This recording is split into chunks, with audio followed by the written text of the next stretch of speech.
So this is a Verizon data breach investigation report. This is a yearly report that they've been doing. I think they said for like 13 years.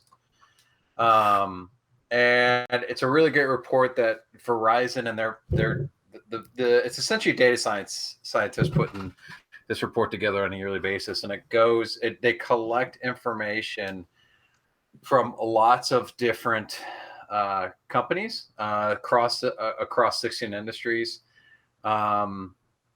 And as you can see, there's like 3,950 confirmed breaches.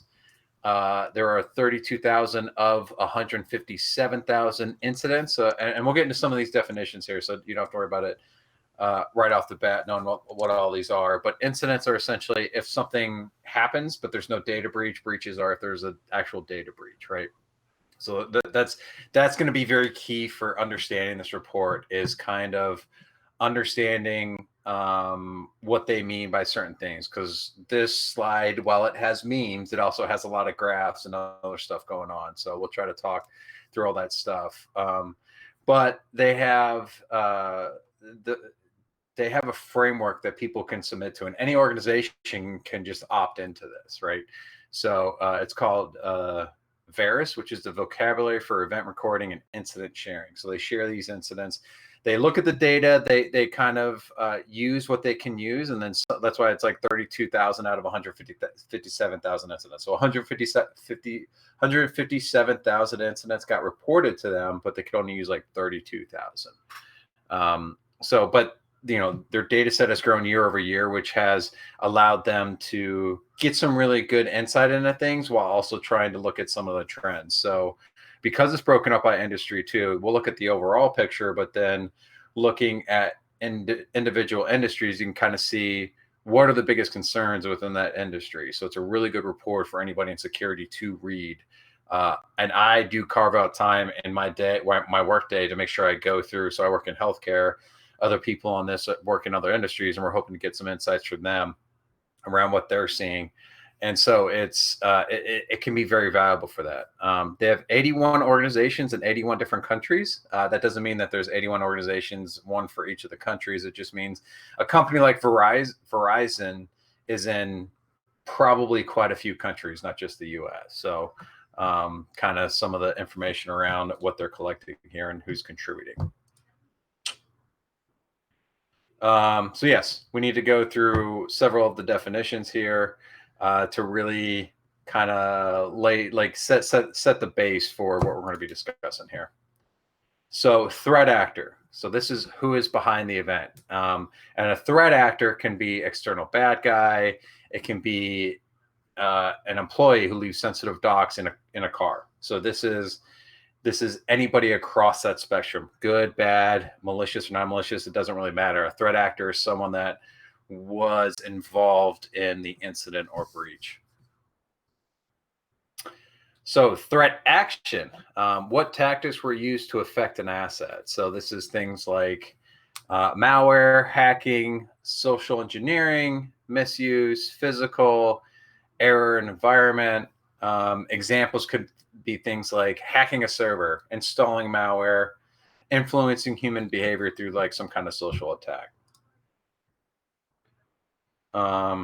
More specific, variety is a more specific category. This is where we're kind of getting down to those high levels and digging into some of the stuff. And you'll see this throughout this report, and you'll see it kind of scattered throughout. So you really have to pay attention to when they say figure, it's going to say like top varieties in an incident or top varieties in a breach. You really have to pay attention to that graph to really start understanding it.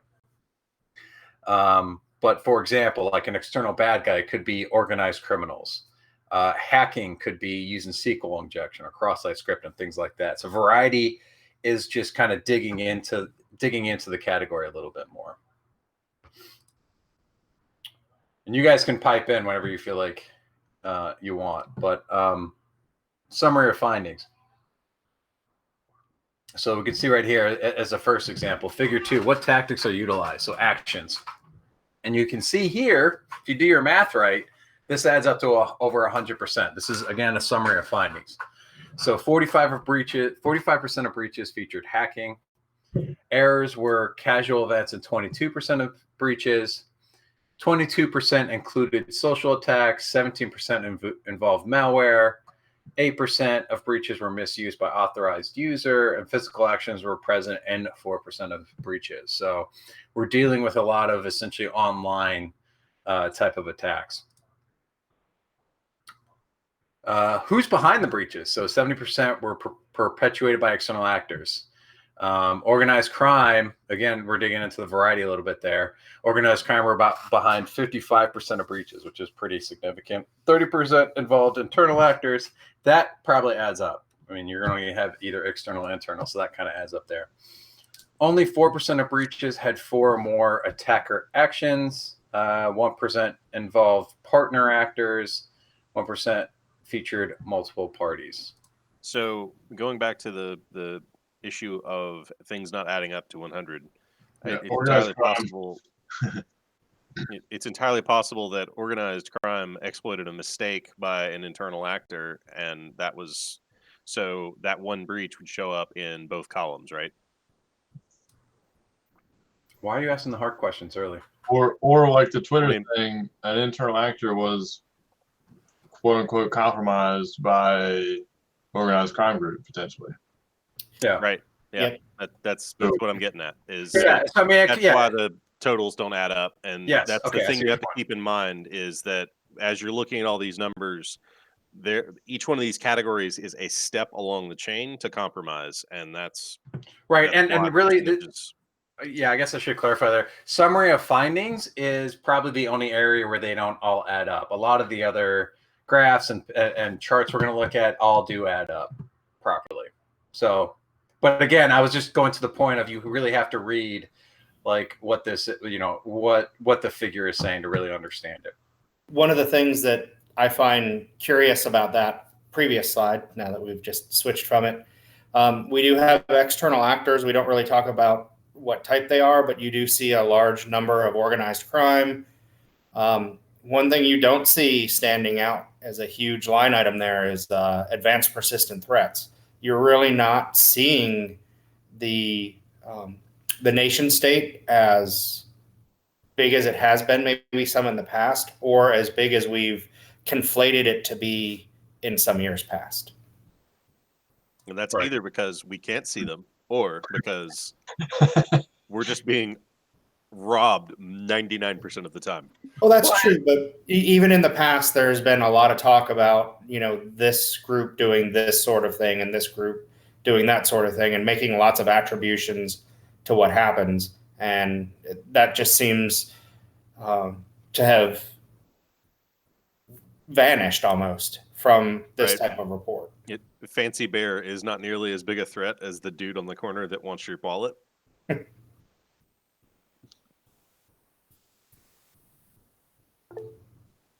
Right. Yeah. Well, and that's, it's also, again, and we'll kind of take that from the report is what are motives for stuff, right? Does a nation state really care about me? Probably not. So we're not as special as we like to think we are. Don't be so naive, Tim. Everybody wants you. Well, I appreciate that. Man, those baseball statistics are gold. Yeah. I should put some baseball on right now. Okay, so who are the victims? 80% of breaches were contained in days or less. In days or less. Okay, so days, multiple days. That's an interesting finding because traditionally you'll get reports of things around 265 days, 300 and over a year. Before I would love to do a deep dive on how that breaks down against that statistic. Well, so here's the thing: is days really? If I'm thinking about it correctly, days could be 29 days, or in the chance of February, it could be 27 days because it's not a full month. So you could be anywhere from 1 to 27. I believe I covered it in here. I don't know, it's been a while since. I think there's one of the graphs that goes over days, months, and years to finding. And if I recall correctly from the podcast I listened to, that was one of the things they pointed out was that figure has gone down significantly from months to finding to days. Yeah, because in the last hands class I did, they were still talking about it in months to year, and so that's a surprise. All the salespeople that told us it was 280 something days, they sold us all these tools, and now we're reaping the benefits, and we're containing these problems in days instead of hundreds of days. Maybe we've accidentally moved the needle in the right direction. Maybe. Right. Yep. 72% of breaches involved large business victims. 58% of victims had personal data compromised. 28% of breaches involve small business victims. So your big companies are the bigger get here. That's kind of interesting to me, actually. I would have assumed that SMB was, because of their budget, would be a bigger target, but I guess maybe not. Or is it compliance and bigger businesses have more regulatory, so they have to report breaches? Could be that too. Yeah. I mean, yeah. Reporting bias is a strong possibility. And as a small mom and pop, I might not care if I have to burn down my IT infrastructure and start over again with my one point of sale. So yes. So if you'll go back to that slide, because I just want to make sure my mathish is right. So it's 72% of the large businesses. That's our small business reporting is actually very high. That's at almost 30% of them reporting. And that's pretty significant, I think, because there are a lot of small mom and pop shops that don't have IT security teams. So that's actually, I think, a really high percentage of numbers reporting from that category. The instant response plan for most of them is to go to Dell and get a new machine. Exactly. Well, here's the other thing too: is looking at the data. Who is more likely to contribute to this report? Probably larger businesses that are willing to engage in that. Smaller businesses may or may not be involved in this, or it might be the small businesses that are involved actually have some kind of service that is involved in presenting this data, right? So this is where you kind of have to think about the data, and no study is going to be perfect based on the data, but because they get a lot of information, you still have takeaways, but you have to remember these caveats. Yeah, you have to understand the source as well as the information being presented.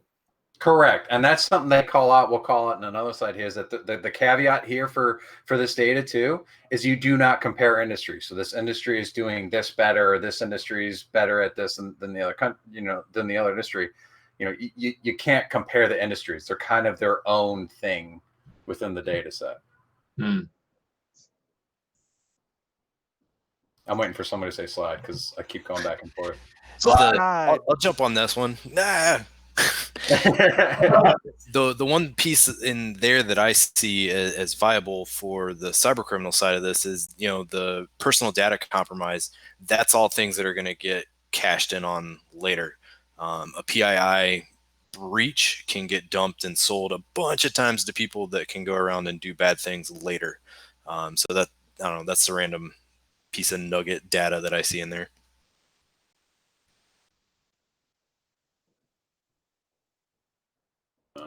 Okay. What are the other comments? So this is kind of just a random thing. They're takeaways from this, right? 86% of breaches were financially motivated, like we were talking about in the news with Twitter, right? There was an 86% chance that it was going to be financially motivated versus doing some other kind of chaos. The Joker was not part of that crew that got into Twitter, because he would have absolutely went and tried to burn the world down. God, think about that, hacking as a movie promoting. Oh, I need this movie to be made. The Joker for cyber. God, I just use cyber drink. Yep. Damn it, Tim. Well, if any day was made for bingo, today is the day. Yeah. Good God. Yeah. It's infecting me. It's like the coronavirus. The cyber-19. Love it. Web applications were involved in 43% of breaches. 37% of breaches stole or used credentials, which was interesting. That's a theme throughout this report that I see a lot of. 27% of malware incidents were ransomware. 22% of breaches involved phishing. So that was a little interesting for me. I thought phishing would be a lot higher, but maybe it's not as high as I thought it was. So this is okay. So this is where we're starting to get into some of the, got to really pay attention to what's on the screen here. So as I read this is select action varieties and breaches over time. So select action. So actions taken and then varieties, which means we're digging down, going a level below the high level for attacks, right? So you can see here malware scrapers, and this is 2015. 2020 is where we're at. No! I just spoiled it with Sean Bean.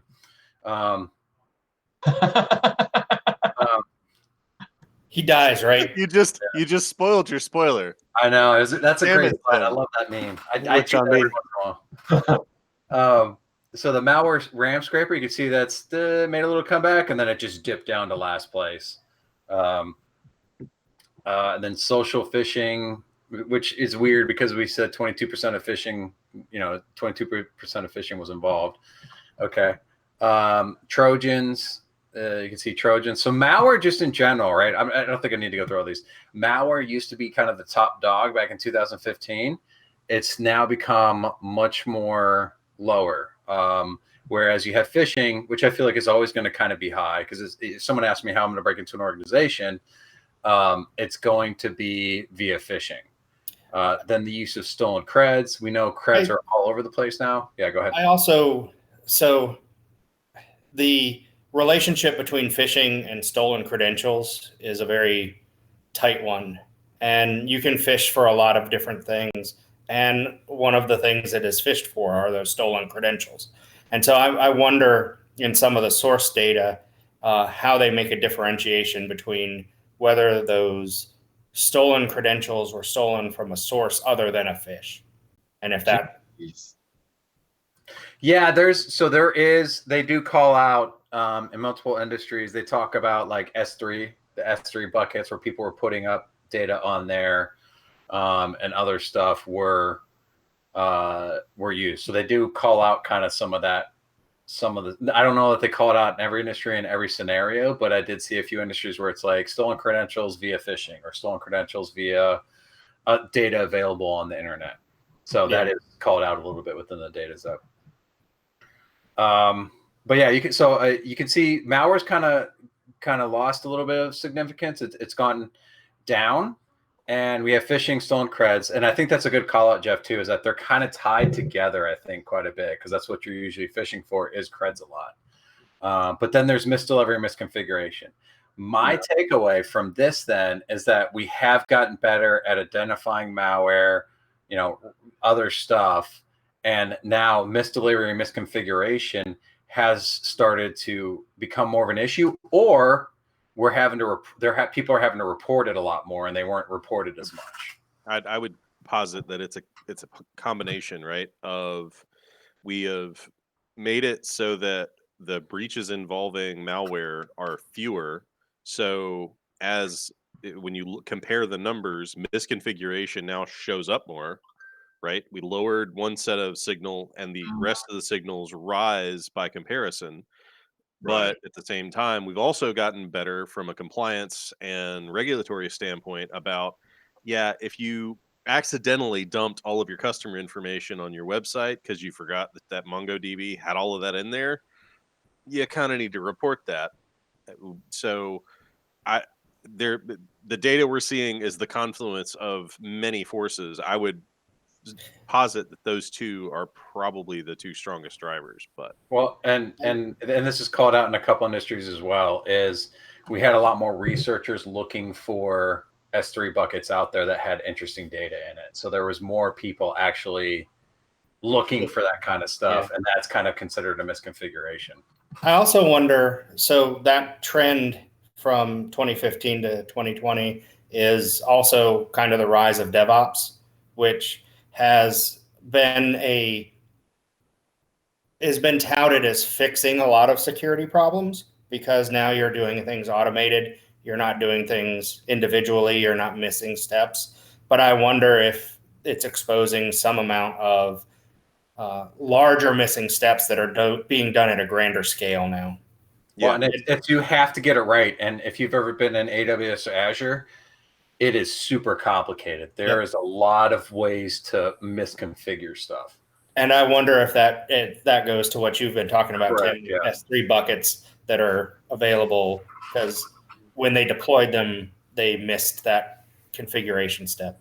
Right. I don't think they specifically call out DevOps in this report. At least I don't remember seeing it, but I think that's a valid thing to kind of wonder about. And again, the caveat I have on this side is data set is from a group of organizations who participate. So they're always looking to expand the data set. So it's kind of what they've been given by the 81 organizations, right? You get, if they can double that in the next 10 years, I'm sure the data looks different. I mean, along with growing trends and stuff, but we can talk about sample size and other stuff, but I think across 16 industries, it's a fairly good representation of what's going on.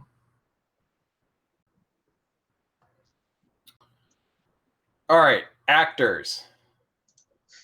I don't know. I don't have anything. Oh wait, hold on. What did you forgot? You cut the It's just a joke. That's all it is. It's just a joke. So actors. These are you can see here from the slides. Oh no, I blew it again. Damn it. Tim, I'm gonna need you to learn to operate your fucking slides, man. I need to, yeah, I know, right? So actors over time and breaches, you can see there's a trend from 2015 to 2019. So we've dropped a little from external to internal. Financially versus espionage has been kind of fluctuated. Top actor motives, financial for this year was financial. Secondary, which is an interesting one because it's, while I'm here, I might as well do this on top of it. So think of ransomware, right? And we're seeing that more and more now. Hey, let me encrypt all their data. By the way, let me exfiltrate all their data. That would be like a secondary motive. And then espionage and then other.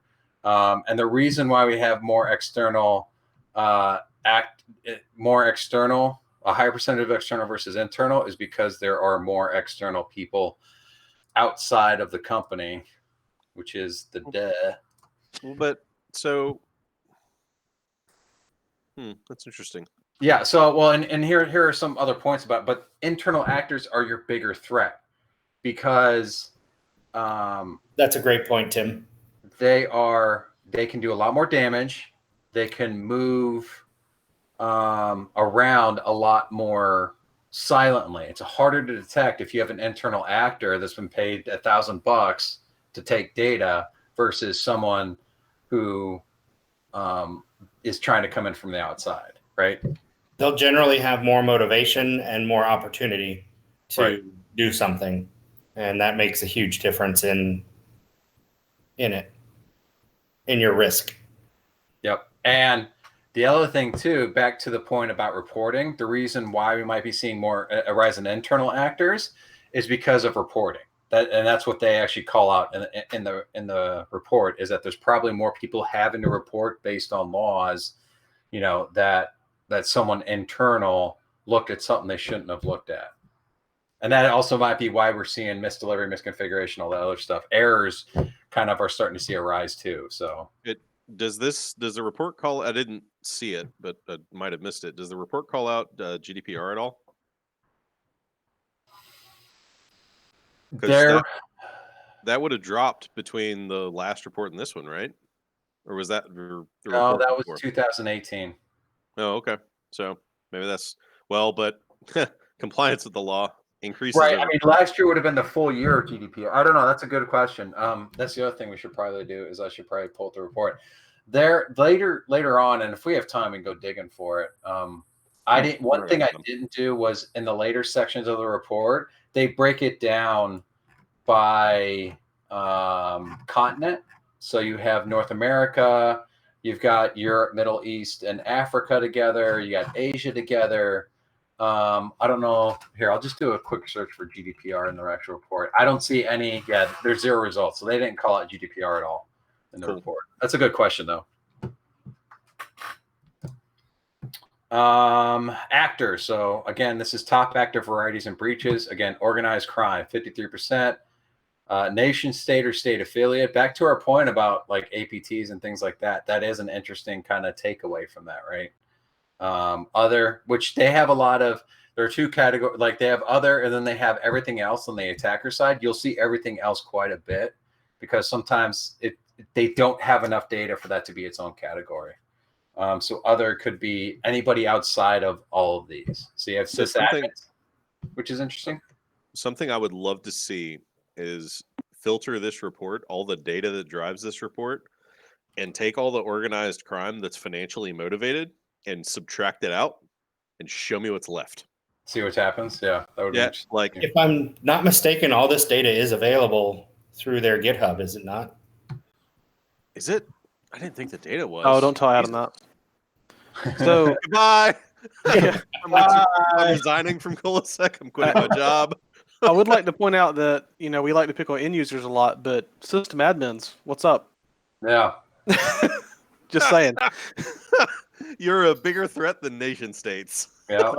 So system admins who are end users, we've had a lot of adjustment in the way we look at system admins and actually realizing that we need to put enforcement on things like using jump hosts and two-factor authentications for admin login accesses. My Your email address is directly tied to a domain admin account. Come on now. My question would be, how many of those sysadmin that are there didn't have dual accounts, a user and a sysadmin account? And so I actually can see that because of the way traditionally it's happened. And I'm at fault because I was a domain admin for years and used that account for everything. Well, remember. I mean, like, to your guys' point, actors isn't good or bad, right? This is not a good or, I mean, organized crime probably bad, right? But this admin, this could be malicious. Hey, man. It could be a malicious insider, or it could be they misconfigured something. Right? Exactly. There's some magnificent Italian food in those organized crime actors. That's just profiling. Stereotyping. We're in a new age, Adam. You don't do that. In a new age. I need to do better. I'm sorry. Yeah, yes. I'll have more moonshine. Yeah. That'll help. Moonshine is always the answer. I think we were done with that slide, right? End users unaffiliated. Yeah, I think we're done. Dude, you've got enough slides to just blitz through and keep going. We can miss. I should really hold on. I want to stop presenting real quick. I want to show you what I'm dealing with. Right? I'll show you my. Let's see, is this gonna work? Yeah, let's do this. Okay, so this is my setup, right? Just so everybody can feel my pain. Right? I've got the slides here, and because I need my notes, so you can see that one doesn't have notes. Yeah, that one has notes, right? So I'm trying to do my notes, but then like I try to click here to go in here, and I keep clicking on this when I'm like, yeah. Because you click in the center, it's like I have one of these down here. Stop making this like actually. What I'm hearing is you need more monitors on your computer. So I have 3, but I have one of them off because I use it for work now. L2 Alt Tab. I'm gonna blame the COVID. Blame the COVIDs. Hope you didn't break my stream when you did that. It looks like everything's fun. No, it looks like everything's fun. That was good. Let's see if we can pen test Corey's stream. Has it been through a security assessment yet? Have you answered all of the compliances questionnaires? Yeah, we outsourced all that to Twitch. Yeah, so now I'm watching myself on Twitch. Twitch is fine. Everything's fine. So this was all the different industries. I don't want to go through absolutely everything, single thing here, but you can kind of see this is kind of the number of and this is again security incidents by victim, industry, and organization. They actually have the report has a lot more slides. They've got almost like a heat map for each of the industries to show you kind of some of the different stuff. I didn't put that in here because I feel like that kind of got bogged down and there's a lot going on. Again, like I said, do not utilize this to judge one industry from another. And the numbers how many people are contributing can affect the data set, right? So we've got mining down here at 17. Looks like trades at 15. But then you've got something like finance, right? So you're going to have a stronger data set from, finance. So this is incidents on the left. This is breaches on the right. So this is where you these are you can't say finance is worse. Well, actually, maybe public, maybe public. I don't know. Stop comparing industries. All right. Well, that's kind of the point, right? What does the parenthetical number mean next to the industry name? I think those are the contributing. I believe that's the code for their Yeah. industry within the American standard of whatever it is. NAIC or something like that. Yeah. Yep. That's what it is. That's called out in the report quite a bit. So. Yeah, what's interesting to me here, I was trying to kind of look and see, you would so finance, healthcare, those are both highly regulated. Utilities are highly regulated. I guess there's not that many utilities. Maybe, I don't know. I was thinking maybe there was a correlation between, the numbers and if an industry was regulated or not. But I don't really like there is, to be honest. Yeah, I would think regulations are kind of, most of them have to do with certain sets, but they generally don't involve reporting to a body. Yeah. You can go through almost all of these and say that PCI is a contributing factor to a lot of the data that we have here. One thing I'd love to see out of this is the total number of entities in each of those industries, right? So we've got a code, the NAIC code for the industry, but we don't know like how many industries they have reporting, or how many companies they have reporting in the agriculture category. That the numbers there are low, but if they only had 3 companies reporting, that helps inform that number a little bit. Anyway, I didn't see that anywhere in the report. Did you, Tim? No, and while you were talking, I was looking at. I don't think that they call out. While you were talking, I wasn't listening. I don't think they call out the actual numbers, but because they just focus on the number of incident and breaches. The only thing we have is that they have 81 organizations, but I don't think they break that up by. There may be. The OSINT guy in the room might tell us that there's a reason they don't do that, because we could identify the companies or something. But anyway, right. Well, I think a lot of them too. I think it could be there's at least one small and one large. If they don't have a 0, this management maybe has nobody in this small organization, but they have at least one large. So it's between 1 and 26, I guess. Sure. I don't know. I think that data is available in a different set, and they just probably didn't think it was statistically useful for what it wasn't. It wasn't important for. Well, and I think it also brings more critics to the thing, right? Where they're doing what they can with the best of their ability, and they have this unknown category too. So I would assume that there is a significant number of people in each of these industries for them to actually feel comfortable talking about it, right? Like, and I don't know what a significant number is. Is it 5 or is it 30, right? If the industry only has 8 players and you've got 5 of them. Right. Yeah. Speaking of kind of being able to manipulate the data, it looks like they have an interactive way to go through the breach data. No, don't do this to me, Corey. Yeah, no, they've already got all the charts that you would have made. They've already made them for you, and you can click on different, years or variables. Stop doing that. You don't know. You don't know. You don't know, man. When I see one chart, I want to see another, and charts beget charts beget charts. Icon has all the charts. Once you see one chart, they all look the same. It's all charts all the way down. Anyway, let Tim keep moving. You're never going to finish. Adam, you can go check the charts, and you let me know if you just want me to stop presenting. All right. So industries. The first one, because we're going alphabetical order, is accommodation and food services. Some of the highlights summary here is malware, error, and hacking via stolen credentials have surpassed point-of-sale attacks.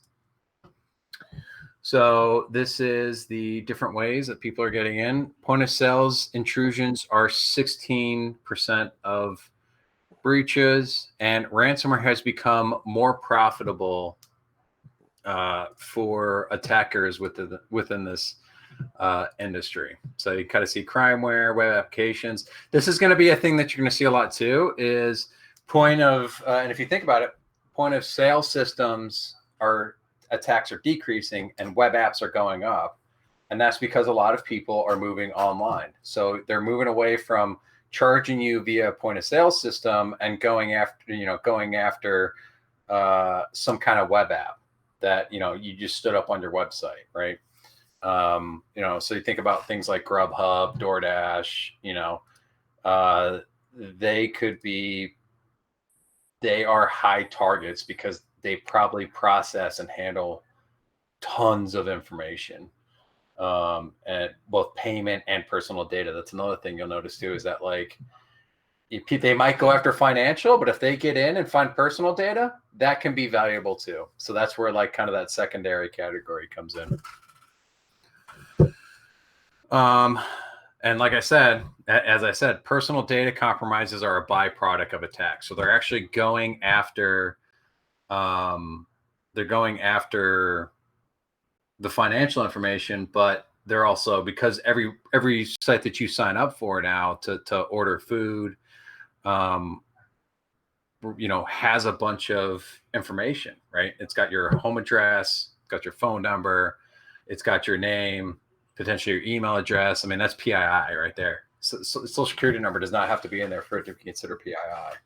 And so some of these charts show kind of the point of sale drop from just 2015, right? It was way over 75%, and then it's down now under 25%, which is a crazy drop. But then to that top variety attacks, kind of at the start here, you can see we're seeing a massive decrease in the malware. RAM scraper cliff. Jesus. Yeah. Rams, and that used to be a big thing, right? Was RAM scrapers. You got to start scanning memory. I wonder what combination of there are other attacks that are easier and more profitable, and the modern operating systems have just done a better job of making that kind of attack really hard, right? Like Windows 10 does a much better job than Windows XP did in segmenting applications from one another. And as adoption has increased, that attack has just fallen out of favor because it doesn't work as well.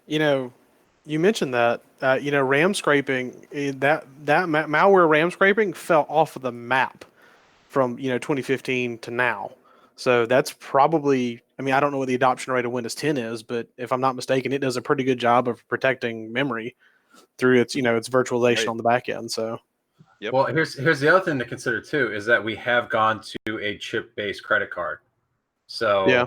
I think there's multiple factors here contributing to the decrease in this, and you make it harder for the criminals. Well, now they're going to go start testing these web apps that, oh, by the way, they've just stood up within the last few years. Like they used to not take it on a web-based application, but now they are. And you can think, I'm really interested to see next year's report, because of how COVID really impacts the data set. A lot more people are going online. Not a lot of people. I think point of sale probably gets into the single digits as far as percentages goes, because a lot of people are online now. All right. Anything else you guys want to say about the accommodation and food services? Accommodation could be hotels too, by the way. It's not just necessarily food. It's hotels. Arts and entertainment and recreation. So the top ones here are web application, miscellaneous errors, everything else attacks lead this industry. So web apps, kind of the big thing. Social action found, and there's a social action found in 18% of breaches. Misconfiguration and misdeliveries remain a common issue here. And then there's malware. The top malware has a capture app data functionality. So it's malware looking for data. And what they want to do is quietly enter and siphon the data. I believe, correct me if I'm wrong, last year, Game of Thrones, like the entire season 8, got stolen. Wasn't that a thing last year? Yeah, you could torrent it before it aired. Yep. Yeah. And unfortunately, that didn't impact anybody's desire to watch it. And True. Maybe the hackers knew something. They were like, "Don't even bother with your HBO subscription." There's nothing here. So those are the types of things that arts, entertainment, and recreation people have to, or companies have to be worried about. Is if attackers are going to get in and steal that, especially if it's a very popular show like Game of Thrones.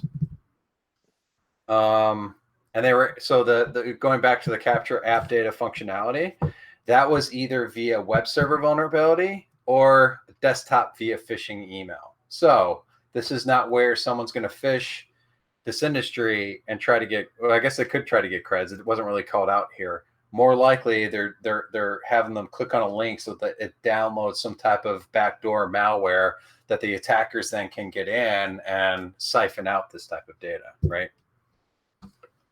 So something that occurs to me as I look at this graph is there's not a lot of drama in the difference between categories, right? Like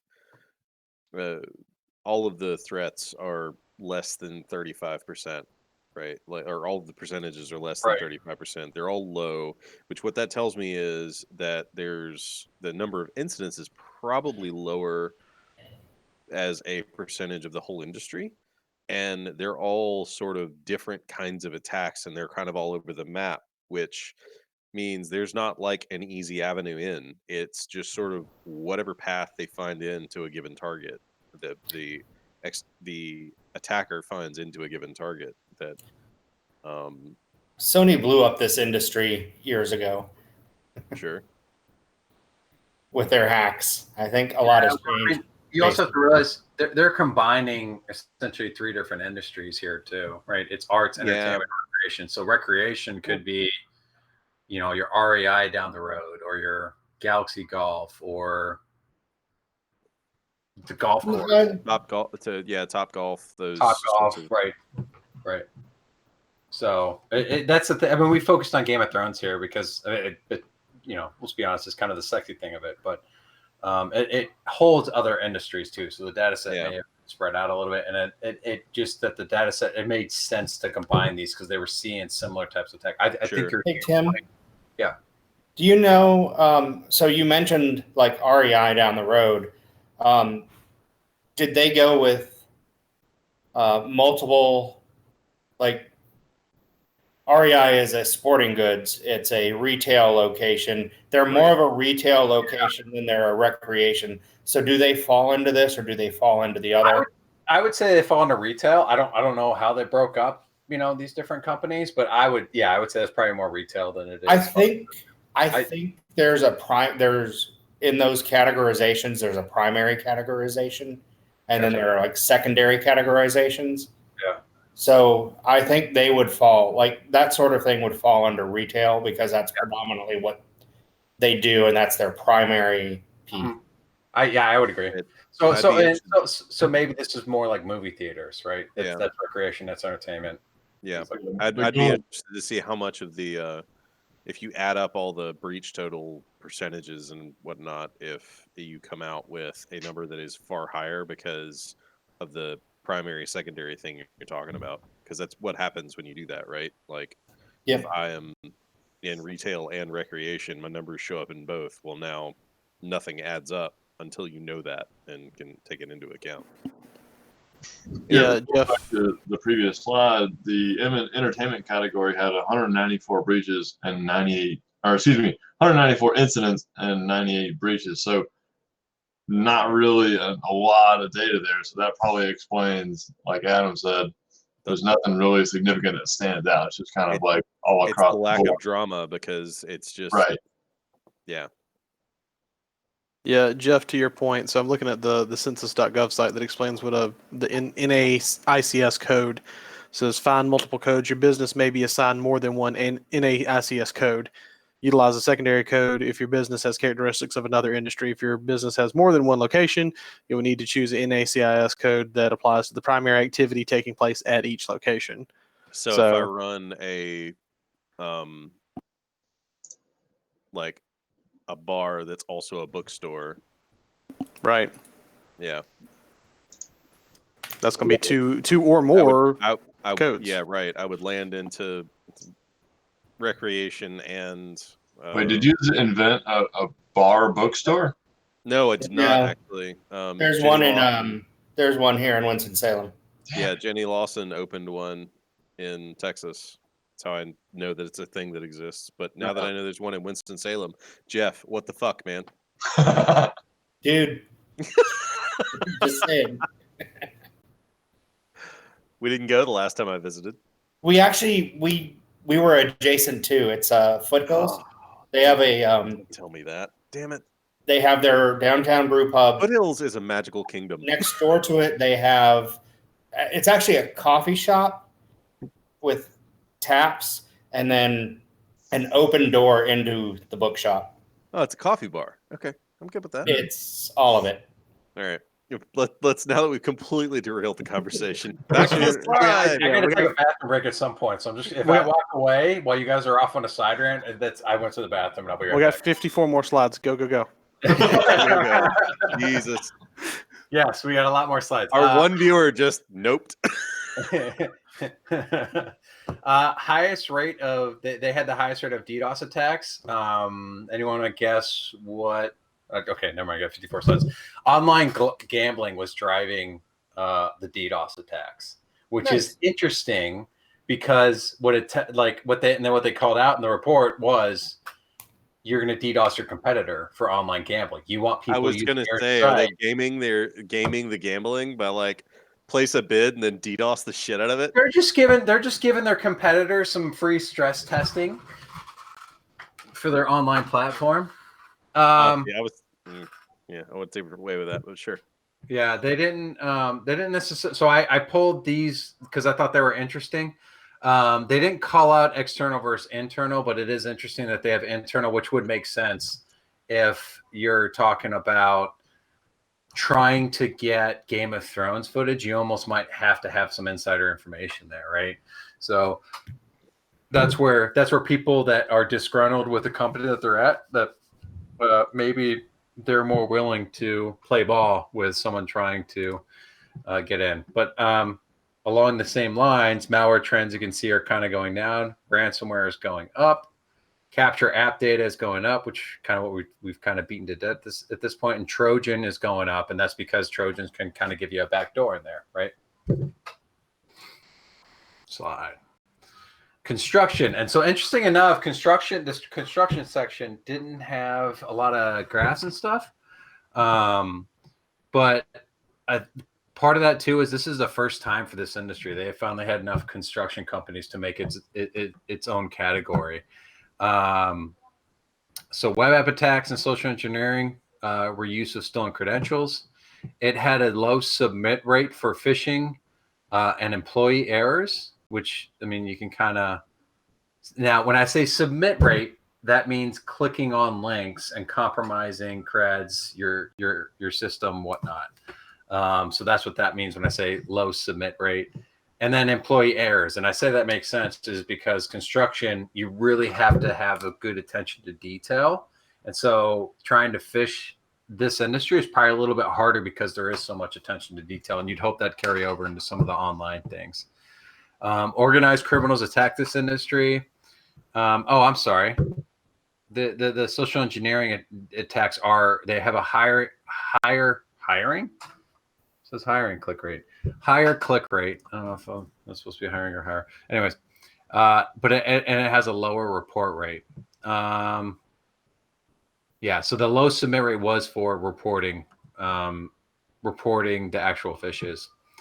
Web attacks, use of stolen credentials, sometimes phishing, other times it's from other breaches. So to your point earlier, Jeff, about whether they call that out or not, they said it's about even between phishing and from other breaches. So you can think that a lot of these people in construction might be reusing their password in other breaches. I was going to say share passwords is the thing there, right?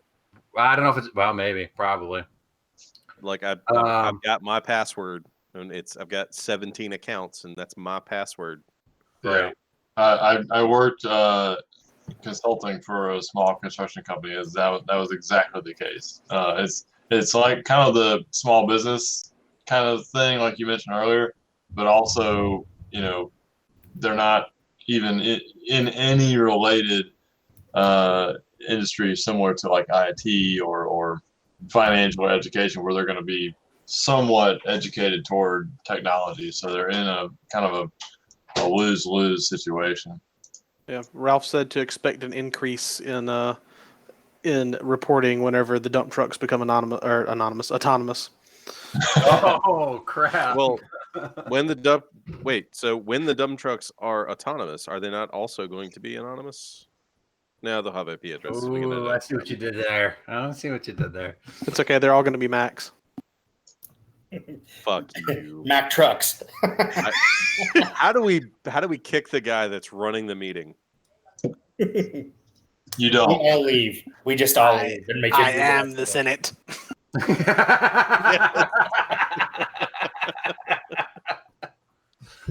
All right. So as I mentioned, internal actor breaches were really, really low, generally misuse and error. So again, that's where I was telling you, like employee errors, that's what makes sense, is that they have a lot of attention to detail. So they're double checking a lot of stuff. At least that's what I'm going with. Oh, by the way, Adam, here's your green beer. I don't know if you can see that. Let me turn the light on. It is green. It's very green. That's Emerald Skies by Southern Grey. No. Very appley, very sour, like sour. Yes, that's one of those beers that I would order a pint of on principle because I have to try it. Yes, and I would hate it the entire time. It's your St. Patrick's Day beer. Yeah. I mean, and that's what sucks is I can't save that beer for 9 months now. It's like they better bring it at the wrong time of the year. I know. I don't know. I think the right time of year for breweries got really messed up this year. Oh yeah, no shit. Yep.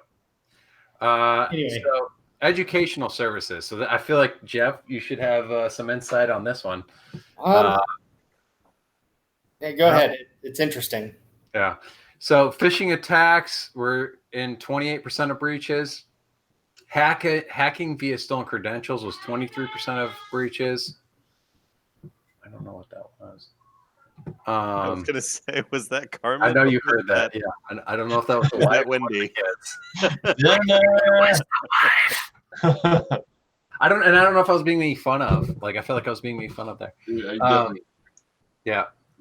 Credential stuffing is a significant attack vector, primarily cloud accounts, which I think Jeff can identify with. I went to go try to get back into my old school account, and it was all like Office 365, like cloud-based. Oh, yeah.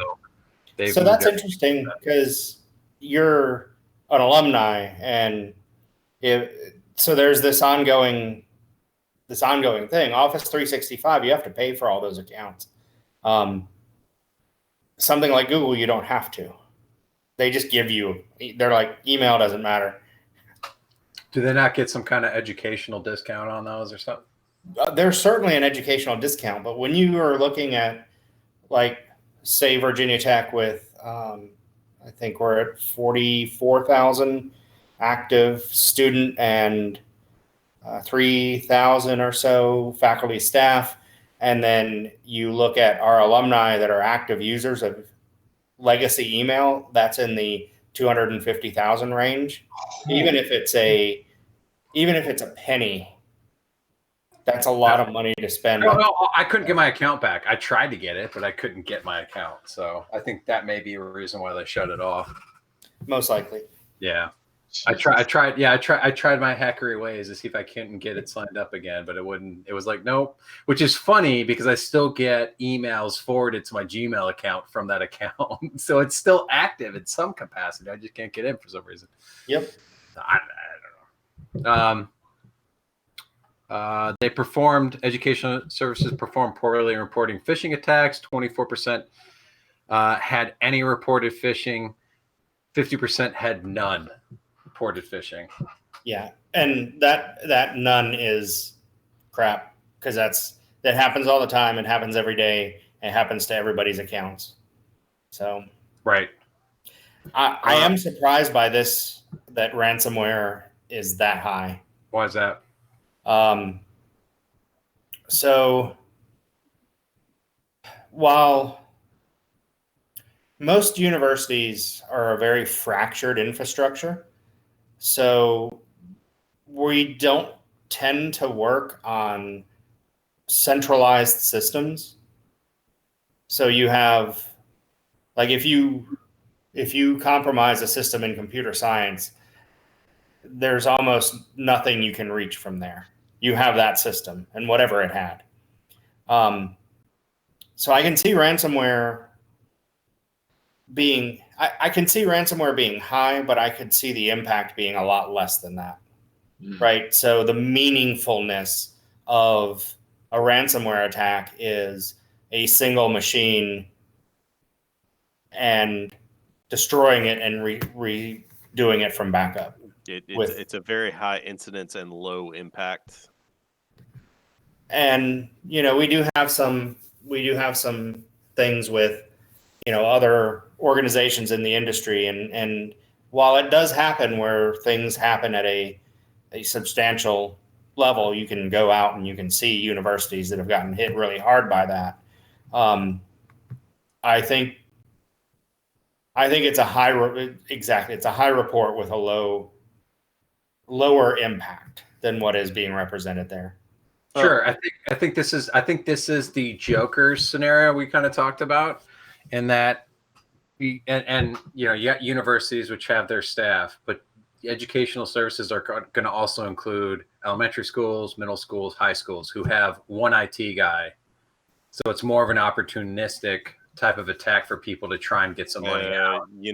Because I worked in the SOC for the state of South Carolina, and the ransomware incidents we saw were pretty much schools. It wasn't any of the other departments. It was. I wonder to what degree the K-12 throws off the thing you're thinking about in the university aspect, Jeff.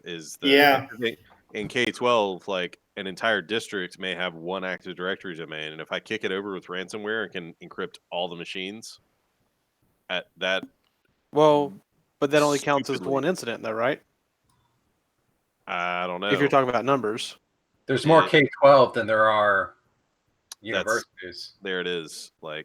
And all I need is one. And in most K-12, you've got one IT guy for every 1,000 machines.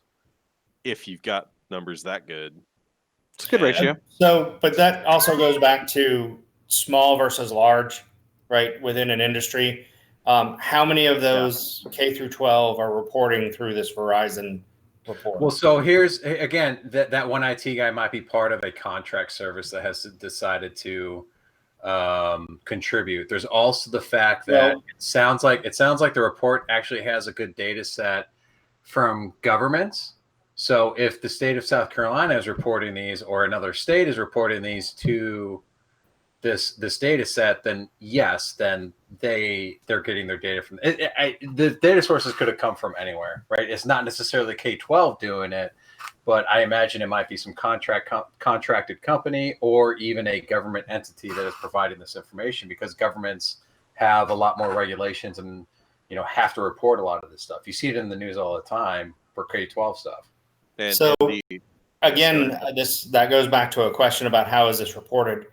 Is K through 12 reported through the state of South Carolina in this example, or is it reported as education regardless? So is it in the government category or the education category? I would imagine it gets the primary category as educational services versus public. And my only question around that, though, is we're talking about the reporting agency. Yeah. Do they go into enough detail to say?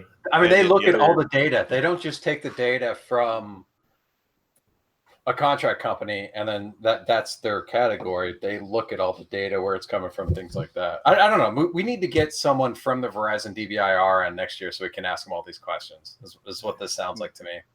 Excellent. I will go and hunt down someone we can engage and have online. I will say, running a podcast, that it was pretty easy to ask people, and people most were of the time people are like, "Oh, you want to talk about the thing I nerd out about all the daily basis?" Exactly. Hell yeah. Exactly. I was going to say we should probably look at existing podcasts, because I know at least 3 or 4 off the top of my head that did these sorts of things. Yeah, but I don't know. I have never heard these questions come up where we're kind of like drilling into some of this stuff. So it would be nice to have an expert to come on and kind of explain some of that stuff next year. Yeah, let's just pickle an expert until we I love that. run out. I love that meme. Thank you, Tim. You're welcome. So financial and insurance, external actors were the high motivation. Easily monetized data was 63%. Internal actors financially motivated were 18%. Internal actors committing errors were 9%. Web app attacks that leverage stolen credentials was up there. That was called out. Internal actors shift from malicious to benign errors. So that means there was less internal actors trying to actually do something malicious with the industry, and it was more just actual errors. This might be a case where reporting was up a little bit more, right? They may have made some changes in how financial and insurance company have to report. So you can see here, web apps and miscellaneous errors were at the top. Misuse dropped. Let's see, privilege misuse. It was 21.7% last year. So it was top 3, top 2. And it's 8% this year. So does the report help me remember, does the report differentiate privilege misuse? So that me abusing privileges I have in the system versus an attacker using my credentials to do something. I think that would be considered hacking.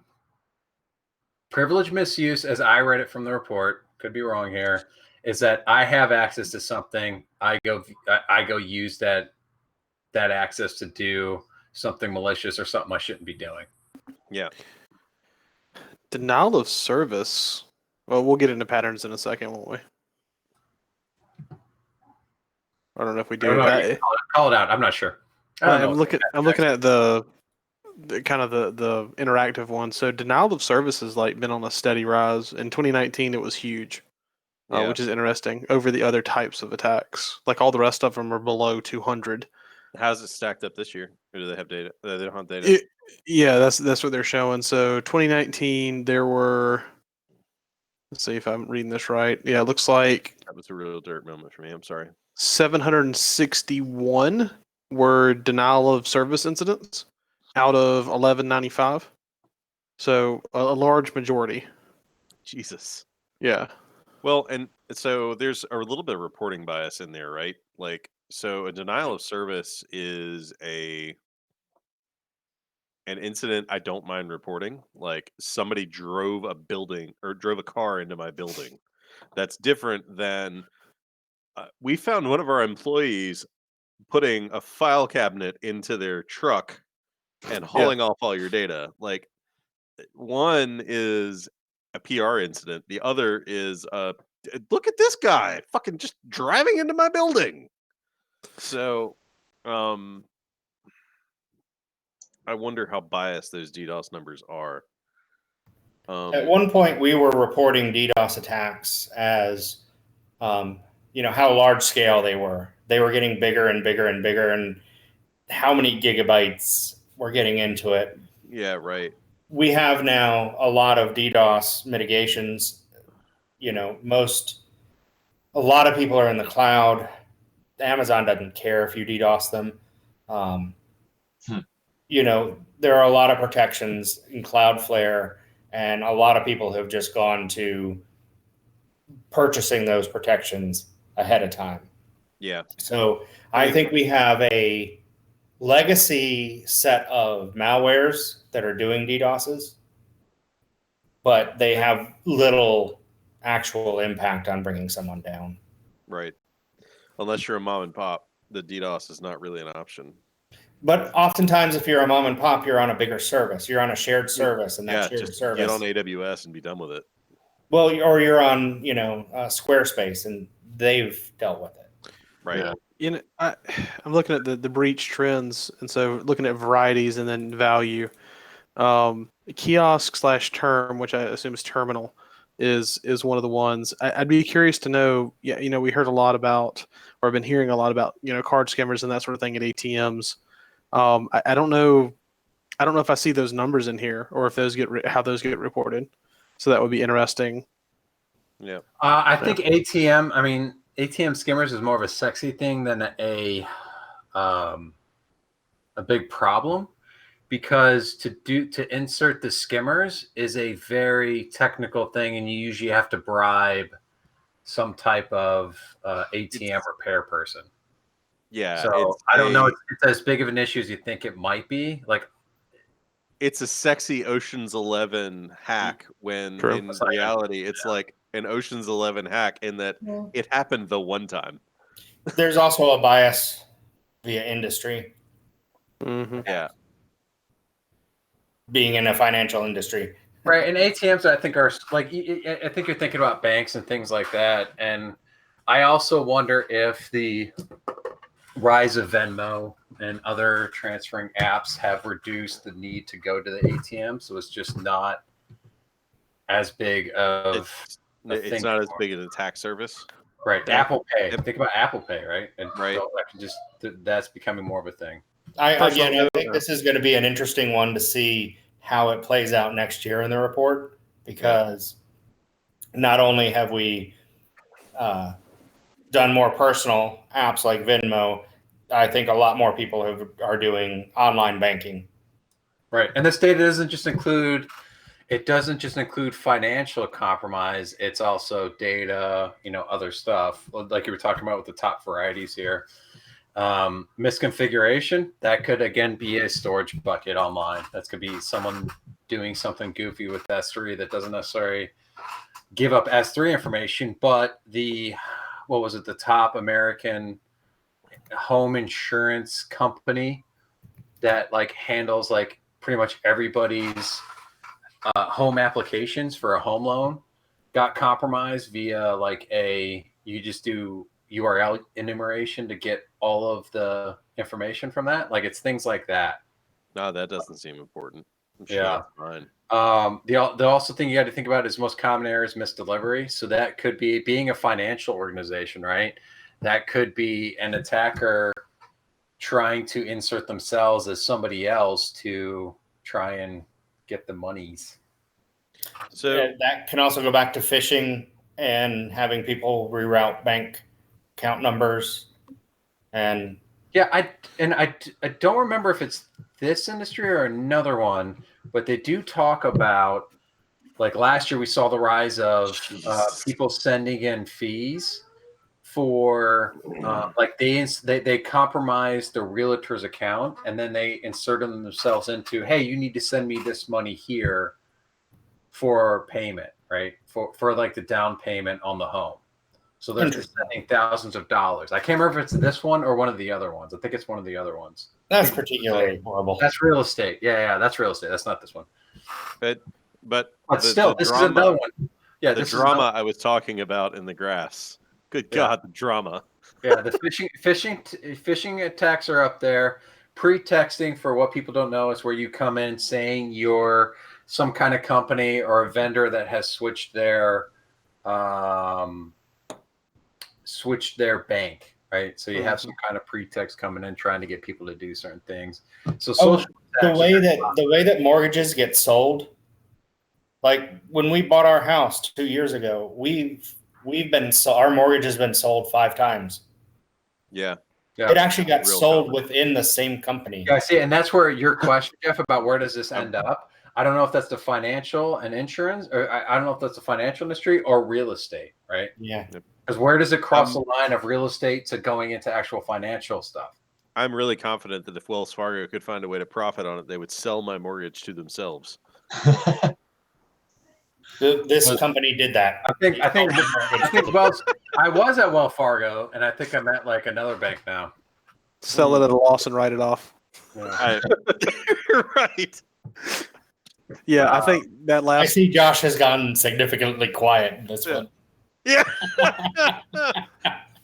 Josh mysteriously AWOL. I think that last graph or last set of graphs kind of lends credence to what Tracy was saying in our last presentation about BEC and that sort of thing. I mean, that's the financial industry is obviously rife with that sort of thing. So right, your whole thing is convincing someone to just authorize the payment. Right. Yep. All right, healthcare, and this is something I can speak to being in healthcare. Light bulb up his butt. I know I don't know if anybody's seen Scrub. This is a great episode. They try to figure out. So someone has inserted a light bulb into the butt. They're trying to get it out without breaking the tube. So ransomware attacks are a big thing. Lost and stolen assets are also a problem. Then there's human error with misdelivery. Misdelivery grabbed the top spot for human error. Internal misuse is decreased. I think I have a theory for that. So 78 incidents, 521 with confirmed data. Okay, I'm not going to actually go through all those because this was more. These slides were for my internal lunch and learn at work to try and go through that. I wondered because going through the notes, like there's a couple notes. Holy crap, there's a thesis here. That's probably the healthcare section where I was trying to fill an hour. We're like already over an hour and I'm trying to hurry up. This was the first year that privilege misuse is not in the top 3. So privilege misuse came down at 5. I will tell you, working in healthcare, we have a high focus on internal actors. And as you'll see, internal actors they're not as high as they used to be, but it's only slightly. So it's still internal actor. Like in all the industries, insider actor is the biggest issue for healthcare. They have the top insider actors. Tim, is that people misusing their access to look up other people's information, or is that? Yes. So, and you can think about, I think I could say this. So my company is a private healthcare company, right? That builds out clinics for our clients, and our clients are typically top 1,000 companies. So you think about the attack vector there. CEO at big company goes into our wellness center, then has an issue, potentially someone in the company who shouldn't have access, like goes in and tries to have access, right? Yes. And tries to look at it for giving to the news, making a buck here or there. Those are some of our bigger concerns, right? Is because they're a big known person. If they go to our clinic, their health record is now like, and sometimes those people are authorized to have access to records, but they accessed records that they should not have been accessing. Right. Right. It's an employee going and looking for their CIO's records because they're pissed off with the CIO and want to see. Well, it's not even that. It's probably more curiosity. It's, this person was in the news for this. They recently came into the wellness center. Oh, let me see what they have going on. Or this person, they could potentially find out if a big wig or well-known person has cancer before anybody else does, right? And that can be valuable information to a news organization that's going to make money off the clicks. Yep. So that is our biggest, which is really hard to internal actors having a big impact. That is really hard. But I will say, and I'm not going to talk about specific controls, but there is a big, within our company, there's a big focus on that. And there are controls in place to pretty much catch those people, right? You're going to put more controls in place to try and catch those people. So that's where I think the healthcare industry is starting to figure that out. And they're starting to put across the board, not just our company, across the board, starting to put in more controls to kind of combat that issue. Hey, Tim, do you see that coming in systems like the health information systems like Epic and things like that, where they're building those maybe watchdog processes in to see if people are accessing data outside of what they should? Yes. I think those are being built into a lot of we call them EMRs, like electronic medical record. Medical record. Yeah. Yeah. EHR, EMR. Yeah. EHR, yeah, whatever. Yeah. Fucking acronyms. Yeah, Jeff, it's been a while since I worked at Loradac, but that was one of the big things. We switched to an EMR. And that was even in the legacy system that we had, it was a big deal to make sure there was an audit trail, who accessed what, when they accessed it, if anything was changed, so on and so forth. So yeah, that's a huge portion. IAM plays a big role in all that too. Mm-hmm. So that's a big focus of ours, is making sure that those things are accounted for. Making sure you don't have a traveler that accumulates access rights for their 20-year career. Right. Yeah. What was the distinction between crimeware and malware? I think they are considering malware crimeware. I'm sorry, yeah, okay. Ransomware. What about ransomware and crimeware? Did they draw a distinction between those two? No. They may have. I didn't make it into. Okay. All right. Like ransomware. I mean, they kind of just so within the report, and people can go pull up the report. It's you have to give up your information to Verizon to sign up, but like I went and looked at like the actual summary and pulled those for like the meme slide, and then tried to pull some other stuff out. They don't like, and that's the weird thing, is sometimes their summary doesn't align with their actual the full description, and each industry has like two to three pages worth of information. Oh, that is interesting. Healthcare, which I was surprised at, 88% of it is financial, 4% of it is fun, 3% is convenience. So your internal actors, yes, they are looking to financially benefit from being able to look at people's health records, or if they're able to get in and get those records for some reason, healthcare records on the dark web, other drink. On the dark web, drink. I'm gonna need you to stop making me drink. Our little bit more expensive. Dark web. Screw you. And we're done. Is a little bit more expensive than like a credit card, which is they've got millions of credit cards on the underground. 1%. They had 1% multiple actors, so that's like internal users with an external user trying to get information. That actually was a significant drop from the 4% from last year, which they called out. Did you have something to say, Jeff? I was going to make a comment as someone who is part of this organization, and that we are going long, and we have a lot of slides left. One that I would like to talk about before we go is the retail market. So I wonder if we could skip to the retail market and then maybe go towards closing it up and letting things happen. Yeah.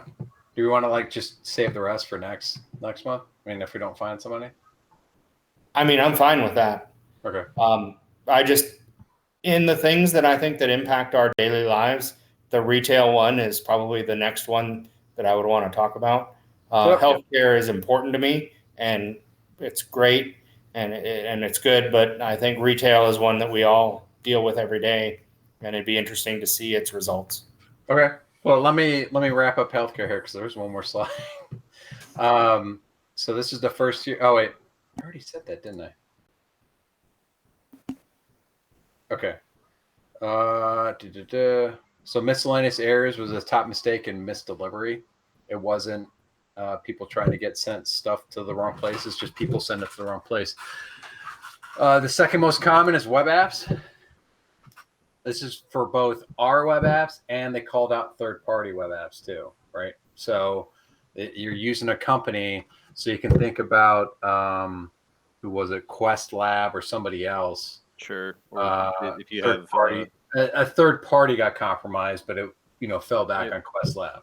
If you have that happened to transcribing phone conversations into text, right, and they get compromised, that's another instance where your patient data may end up being compromised. Right. That happened with a billing organization as well. Yep. Okay. We will skip to retail. I love that manufacturing, man. Jesus. That's what I'm saying. Maybe we just need to cover this next month. You guys are just seeing all the memes. I'm just using all the memes. That's a particular one I liked. Well, that's great stuff. I'm not discounting the work that has been put into this. I thought this might go a little bit long too. That we like if we went through it all, we'd be done. If we had shut the hell up and let Tim present, we might have made it through this. But I like the back and forth in the questions. This is ColaSec. You're not wrong, yeah. But I do think that retail is something that we all have that goes on every day, and it's important. And that's. No, and I think the other ones have some interesting things going on too. But yeah, to your point, retail's one of the more interesting ones. It's one of the last ones I think too. This is slide 59 of 69. So, Jeff, I think a good call that we can pick this up next month. Absolutely. Okay, so retail attacks against e-commerce apps leads cause of breaches here. That's where the question comes back of does that the e-commerce apps, because a lot of companies are using things like Square and other stuff, do those get considered in financial or retail? So retail's moving towards web apps versus point of sale systems. I kind of mentioned that at the top, and hackers are going to follow along with that, right? If there's more people using that, that's wherever the data is, the hackers will follow. And payment data, of course, leads the way, but personal and credentials are also sought after, which makes sense. If you can get someone's retail account online, you can buy a bunch of good stuff, right? So, of course, within retail, it's financially motivated. Duh. Along the same trends, the continued decrease in memory scraper malware, and then of course, like I said, there's a swing from point of sale system to web apps, and kind of see some of this within the graph here, with the web applications going up from in 2000. That's crazy too. In 2015, it was like a single percentage, and now it's like around 50%. You think that has a lot to do with more vendors trying to get in and compete with Amazon? Yeah, absolutely. Right. I think a lot of companies, you think Lowe's, Home Depot, they weren't. And I have a buddy that works at Home Depot, and he's even said his biggest competitor is not Lowe's, it's Amazon. Yeah. It was a little bit surprising to me, but it made sense too, right? Because I told him, I was like, I buy a ton of stuff from Amazon. He doesn't know that, but he would yell at me every time I had the Lowe's lawn bag out in my front lawn after collecting all the leaves from the year. So yeah, I absolutely think that is them trying to compete with Amazon. So there's quite a few things going on here. Use of stolen creds are still a thing. Makes sense if you can get someone's account, like I just said. But exploiting a vulnerability is not far behind. If not using creds, looking for unpatched vulnerabilities. So if they're not able to get in via someone's stolen credentials, they're going to try to find an unpatched vulnerability.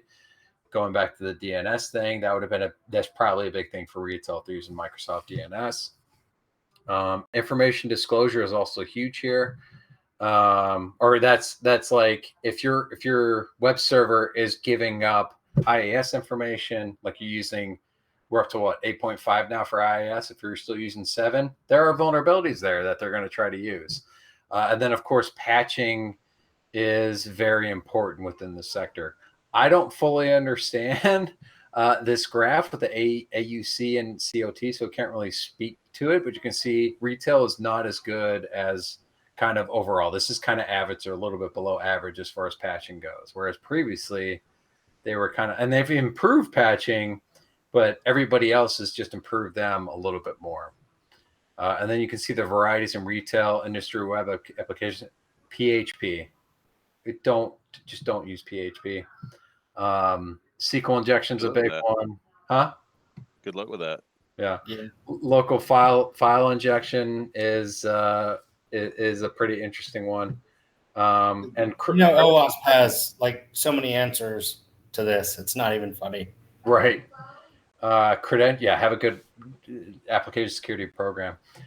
Credential stuffing attempts in retail industry via via Weblogs, that figure 101 there, like they are doing a ton of blocks against credential stuffing. Like that is a big issue within the industry, and that's something that they're having to monitor for. And then personal data can be boxed up with payment information. So that's interesting, right? Is that there's personal information is actually a little bit ahead of payment information. And again, that's because personal data, if you're signing up for retail websites, your personal data could be just as profitable as them getting some kind of credit card information, because then they can go sell that online, you know, and other things. And then you have credentials here, a third, or in third place here. So I think that's kind of all I have for that. That's it for retail. I don't know if you guys have any other thoughts on that. I think everybody else. It's interesting. You know, you have payment information, personal information. Payment information, you know, again, going back to some of that PCI stuff, I know that I don't remember. It was when we bought our house, when we were talking to our real estate agent, whose husband was a general contractor. They will actually establish accounts for people and put credit cards on record so that they can buy information. They can buy like tile and wood and this. So if they're doing a big scale renovation for somebody, you end up with these credit cards that are kept on file and that are just charged while these people are doing, you know, what is construction work, but it's considered retail primarily. And so it's kind of interesting to see, you know, the payment be there, you know, with people putting credit cards and just leaving them online and letting transactions happen. Or not. Yep. All right. I think we've lost all of our Twitch followers or watchers. You call them followers or watchers? Nope. The one viewer on Twitch that was with us earlier is no longer. Yeah. We have outlasted them. Well, we've outlasted like over half of our organizers too. Yeah. Like everybody else is just like, nope, I'm out. See you. I'm here, but I don't want to continue yawning on camera. So why not? Fuck you, You sir. don't even see yawning on camera on my awesome presentation. Maybe you should contribute a little. You won't yawn so much. Ooh, no, yeah. so that's the thing I'll say too. Like kind of some. You skip past the public sector where we all had lots of things to say. Well, Jeff's point is that we're already. Let's see. I got an hour and a half on this slide deck right now, so we probably should just wrap it up because there are tens more of slides. We can use this for next month. No, there's only 9 more. We skipped a bunch. Let's break down one section per meetup. Oh my god! That's all we do is the Verizon data breach report. I think we can get through that. We just about could, to be honest. So yeah, let's. Information was the next one. So we had. Hold on. We had 25 plus. We had 30. We have 34 more slides to go through. Oh, good lord, no. Of the 69 you made, that's damn near half. No. I think he went up to 70. Isn't there 70 now? I thought you added. There's 70 now, so it's still damn near half. No, there's 69. We got to keep it at 69. It's as close as I can get to half. Tim, I do appreciate the effort you put in. Indeed. And I do think we've all learned a lot from this. And it's a lot of good information. It's a fun discussion regardless. Never to do a 69 slide presentation on the DBIR ever. Yeah, no. I had a discussion too. So and this is what's funny is I just grabbed the highlights from each one of them, but it's like I think we had some really good discussions, some really good questions. It's a very even if we don't cover it next month, that's fine. I think there's a lot of interesting takeaways, and if you're in security, you definitely should be one, you can read the first section, and that's essentially what I did. Was I read the first section and then skip down to healthcare and read what's healthcare. Okay, what do I need to be concerned with? What is, and it gives you a good idea of what other people are doing within the industry. So it's like, okay, I can really focus here. This is not as big of an issue as I maybe thought it was. So it's something that I've been reading for the last several years, and I recommend anybody working in a security job read. If you're spending 90% of your effort on phishing and it's 10% of the threat to your industry, perhaps. Right. Unfortunately, I think it's the opposite of that. We spend 10% on phishing, and it's probably 90% of the things. Right. In your particular case, yes. Yes, educational services, they're kind of up there, man. Let's go. What I find super interesting that is with this particular report is really who are the consumers? Who is going to go through the entirety of this and consume all the data that's in it? I mean, I think the one thing that we've proven tonight is that there is so much information here. Who can possibly make use of all of it? Yeah, well, I think. Well, that's why it's not a document that you read the entire thing. It's you go for the overall. You can kind of see what's going on in the industry, and then you go to your section. That's how I've used it. I have never read, because I don't care about what's happening in construction unless I'm in construction or retail, or I mean, I guess to Jeff's point about retail does kind of impact us, but I also don't work in it, so I'll say this though: the deeper I dive into this data, and the more I understand about their methodology for producing it,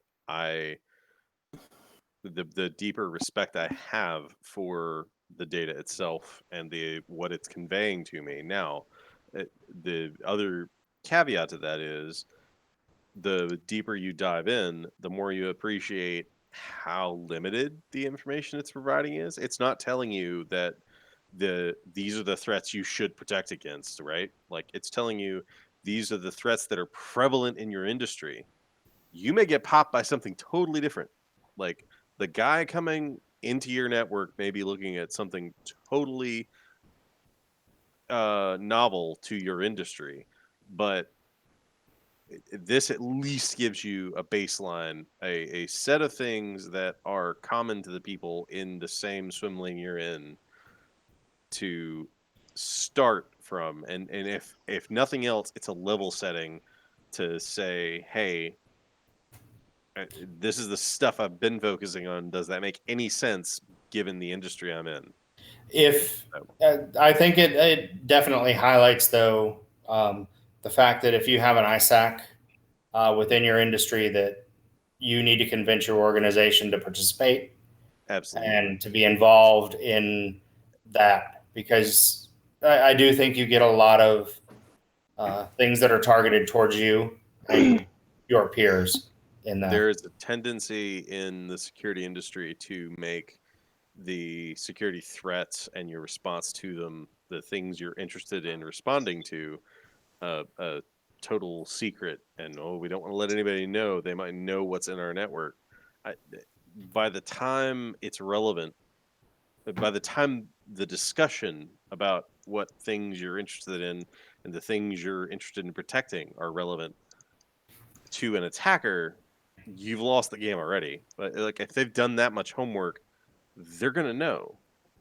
It is far better to discuss with your peers and engage in those democratic security apparatus than it is to stay silent and protect everything and we don't want to tell anybody anything because then they might know something.